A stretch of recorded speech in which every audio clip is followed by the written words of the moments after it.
Good morning, KW. So today we are going to take a look at how to do a buyer transaction using Command and Docusign rooms. We are going to assume that we have already added our buyers as a contact under the Contact applet. We are then going to move down to our Opportunities applet on the left. That's our handshake. We're going to click that to open up our Opportunities pipelines. The green pipelines are your listing, and the orange pipeline is your buyer pipeline. So you will see if you are on a team, you will have your team name. Mine is the Elite Helpers. You'll also have your individual name. So if you're not on a team, you won't see a team name. If you are on a team, you're going to see both. It is going to be up to the rainmaker of your team where you create these opportunities. More than likely, it's going to be on the team pipeline. In order for that to be the case, you must make sure that your contact is shared with the team account. This does not change ownership of the contact. It just allows you to create the opportunity with that contact on the team pipeline. So for the purposes of this, I'm going to pretend to be an individual agent. So I'm going to be working on my individual agent pipeline. I'm going to create an opportunity with the teal button in the upper right corner. And if you're into market centers such as I am, then you will be able to choose which market center that you're in. If you're on a team, you'll be able to select the team or not select the team right here. And I'm going to change this to a buyer opportunity. I'm the owner of the opportunity, so you will see my name there. If you are on a team, you will see your rainmaker's name there. So now I'm going to choose my client by beginning to type their name. And I will choose that that is that client. If you have a client associated with it and they will be on the documents, then you can click here and see the related contacts and pick that contact. You will see your opportunity name is automatically named client first name dash buyer. You do want to make sure that once you have a property for your client that you add that somewhere. So you could either just do a dash and say 123 Main Street, or change it however you see fit, but do make sure that you add at least that street address in your opportunity name, as it will make it easier for the MCA to find when they are going to pay your paycheck. And we all want that. We can fill in as much data here as we want, create custom tags, select a time frame, budget. Remember, that's one number, not a range. We do have to make sure that we enter our half of the commission in rate form, so percentage.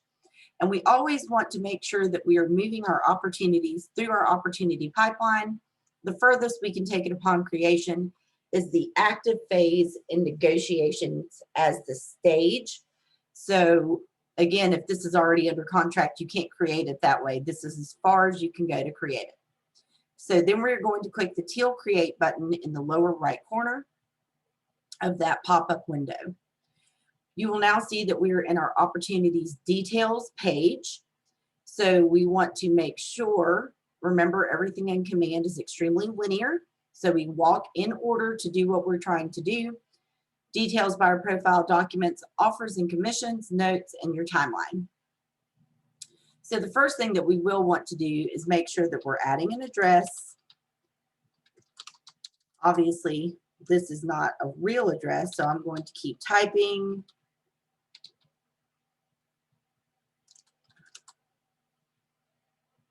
I guess 123 Main Street is a real street, so we're just going to go ahead and pick that. And I'm going to go ahead and click save on the address. Now you will see that's filled in here.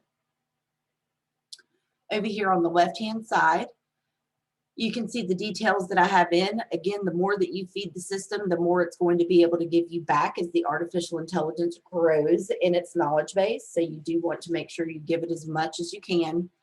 We can put estimated closing dates, appointment dates. We just click the little pencil here and it pops us into this pop-up. I'm going to say that the estimated closing date is Friday the 26th. I scheduled my appointment with them on Monday the 1st. Our appointment date was on the 2nd. I won the agreement. That's the buyer agency agreement on the 2nd. We wrote a contract on today. And our closing date this is the actual closing date. So I'm going to go ahead and say that it is the 26th. Again, you can fill in that budget. You can even pick their financing type here and go ahead and click save. And then the buyer profile is just going to show you if this consumer is registered with your consumer platform, i.e. your agent website or your consumer app. This just means that they have an account on there and you can manage their guide from here. So you can see they've started their search, they've gotten pre-approved, we toured homes, we are now making an offer and we're going to execute this contract. This will update the client on their end. And then we can move into the Documents tab. On the left-hand side, we are going to pick a checklist type with this little drop-down arrow. This client is making an offer on a residential property. Now, this is for the Winston-Salem Market Center. So you see that in the consultation folder of a buyer opportunity in the Winston-Salem Market Center, we have the working with real estate agents and the buyer agency agreement. Greensboro Market Centers. You do not have these two documents here. This is in fact blank, and all of your documents live in the under contract folder, okay? So you will just move straight into under contract if you are a Greensboro agent. That is over here on the left. You're gonna move straight into the under contract folder, okay? So next up, we are going to start our transaction. You will be able to choose if you're using Docusign or .loop. Whichever one is the one that you're using is the one that you're going to pick. And that is going to open up the application for you so that you can begin to facilitate your documents. So let this get signed in. You will see that the room name in Docusign is the same as the opportunity name in Command. And that is done intentionally. And now this Command opportunity is linked to this Docusign room. First step in your Docusign room is to click on your Details tab. Some details will have flown over from Command, but you do want to make sure that you come in here and add as much detail as possible by clicking the blue Edit button in the upper right-hand corner. So you will want to fill in as much data as you can. If Monica could type, that would be great. We're going to keep going here. 123 Main Street. Any data that you put in here is going to flow into your document. So you do want to make sure that you put this in accurately. It will override anything that you type into the form. So if you do figure out that you made a mistake, you do need to come back to the Details tab in order to make that change. I have had some folks ask about that. Yes, you will need to change it in the Details tab because it is populating the documents. So I'm going to say, who is the entity holding the earnest money, i.e. the closing attorney here in our state or in our city. Okay, in most circumstances at least. We can fill in our offer date, contract dates. We want to fill in as much as we can. So seller one, you also want to go ahead and put their name. So I'm going to say John Smith. We don't have to do much else for seller one, but it's just to make sure that their names flow into the offer to purchase. And who is the listing agent? This you will want to go ahead and fill this in all the way, because that way it will populate into the document for you.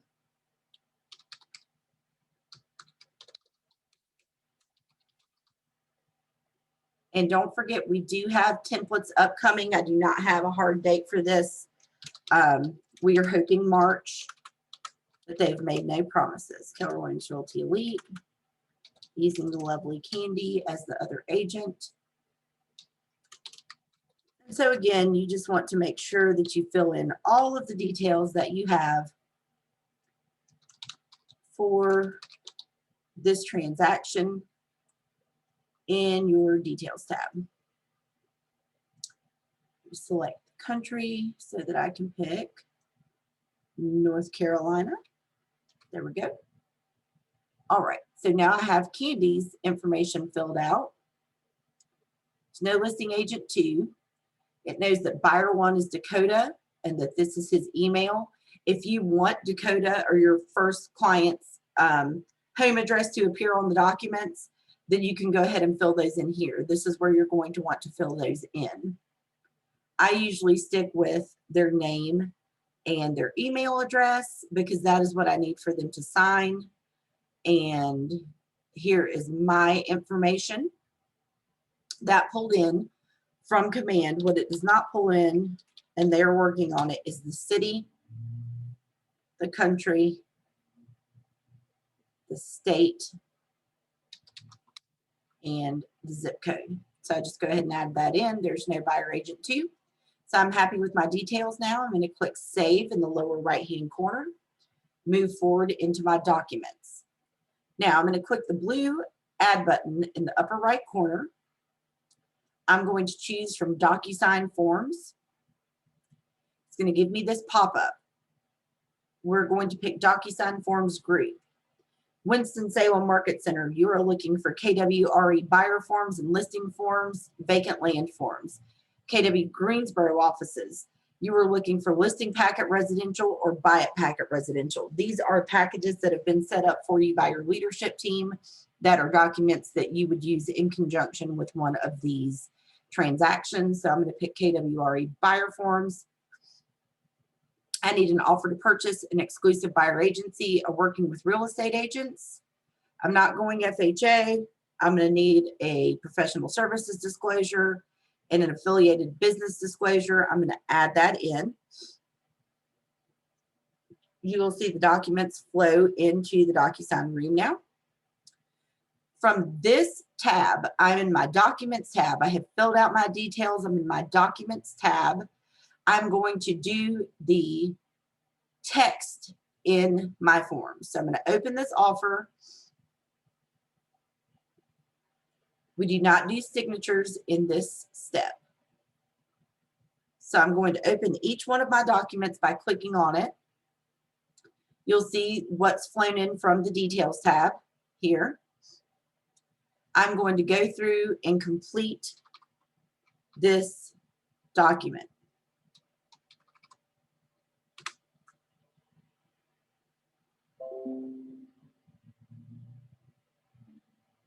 And we're just going to keep walking through. You can see it's doing the math there for me.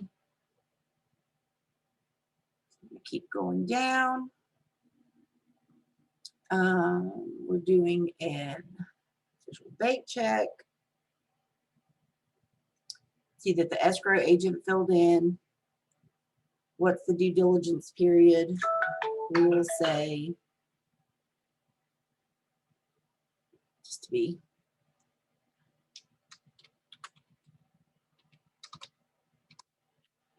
'21. There we go. Settlement date, I believe we said, was 2/26/2021. We're just going to keep on walking through, fill out anything that is needed here, and keep going through. Do you guys get the point? You're going to go through, you're going to fill out anything that is relevant to this property.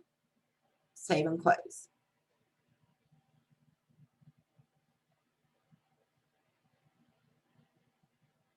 Okay. Okay, so we're going to pretend like we've got everything filled out in these forms, text-wise.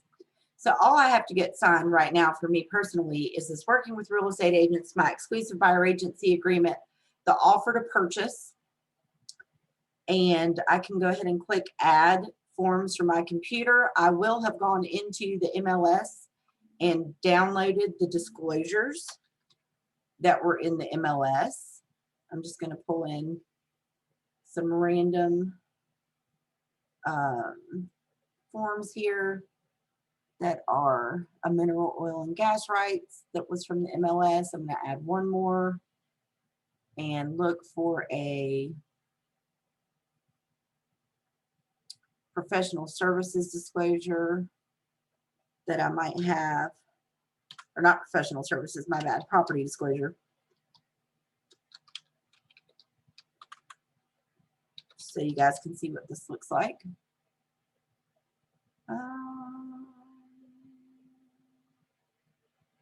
I'll just pull this one. I think that one's actually blank.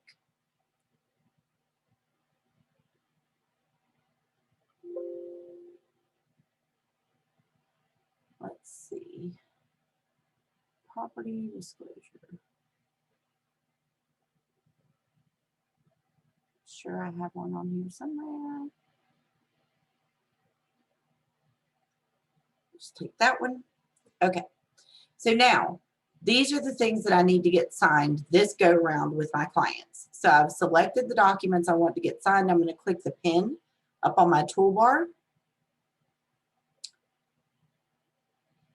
And it is going to create an envelope for me.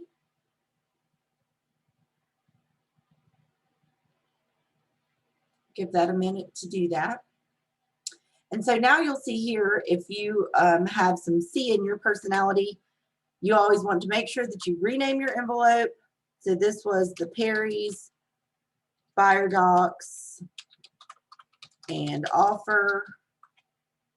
You want to make sure you rename that envelope, and then I want my forms to be in order so I can drag them. Working with real estate agents, exclusive buyer agency agreement.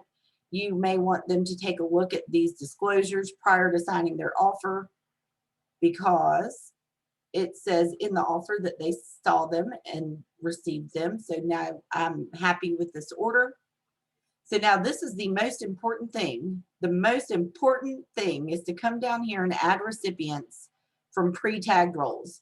So when we put everybody into the details tab under their given title, as in buyer 1 was Dakota, buyer 2 was Sasha, right? The listing agent's not signing here. I don't have any of these other people that are signing, so I don't need to select these people. I only need to select my clients and myself as the buyer agent, buyer 1 and buyer 2, because those are the only people that I'm getting to sign. So again, we're adding recipients from pre-tagged roles, and we are only selecting the people that we are getting signatures from. So I've done that now. I'm going to click Add Selected. If you need to reorder which order these folks sign in, you could do so by changing these numbers. If everybody is number 1, that just means they are going to receive it at the same time. If you have clients that are sharing an email address, they have to be 1 and 2. They cannot both be number 1 if they're using the same email address. That is not the case in this instance. So everybody can be number 1. So I'm going to say it one more time.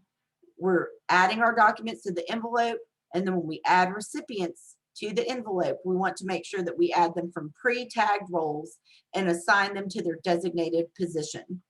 And the reason behind this, we can go ahead and write them a message at the bottom if we so choose, is that when we move forward from here, you're going to see that other than on those disclosures that we downloaded, it is going to populate their signatures, dates, and initials everywhere that they need to be.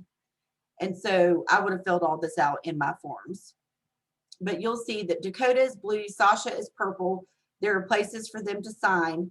Now down here on this disclosure of seller sub-agency, the Docusign program does not know what your clients did or did not agree to. That is why these are clear and hollow, and these are solid. These are, if you click on the side, they're not required fields, they're optional. I find that confusing to my clients. So my clients do not need to initial seller sub-agency acknowledgement because I'm acting as a buyer's agent. So I'm just going to click on these and delete them. I'm going to take the same action as I move down. You'll see, of course, all the text would have been filled in. I am also gold. Dakota blue, Sasha purple, me gold. Keep moving through. On page 4 of this buyer agency agreement, we do want to make sure that here under dual agency, again, the system does not know the answer, so you have to tell it the answer. So my clients agreed to dual agency. I'm going to click on Dakota's first initials on the dual agency line, move myself over to the right, and make this field required with this checkbox. I'm going to click on Sasha's, move myself over to the right, and click that checkbox. Now I'm going to get rid of these extraneous boxes. We do not need these. I've already had a conversation with my client, and they said that dual agency was just fine with them. So we're going to keep on moving through. You'll see everybody's filled in here at the bottom. That looks great. We're going to move on down to our disclosures. Now, these disclosures obviously would be filled in by the seller. You would have downloaded them from the MLS, so all the text would be in here. But you will need to add your client signature. So up in the upper left corner, you are going to switch yourself to being client 1 and pull in their signature on buyer 1's line and the date that they signed where it belongs, and then switch yourself to being buyer 2, pull buyer 2's signature in and their date and pull it over, and then we're going to move on through. So here's buyer 2's initials and they need a date. Switch ourselves back to buyer 1, pull in their initials and they need a date. And so you'll see on the forms that were generated from Docusign, this was already handled for us. But this, however, was a downloaded PDF that we put into Docusign, so it doesn't recognize the field. So we just need to make sure that we are adding those in. And you will see they're automatically made to be required, so you don't have to worry about taking that step here. When you pull them over, they are already required.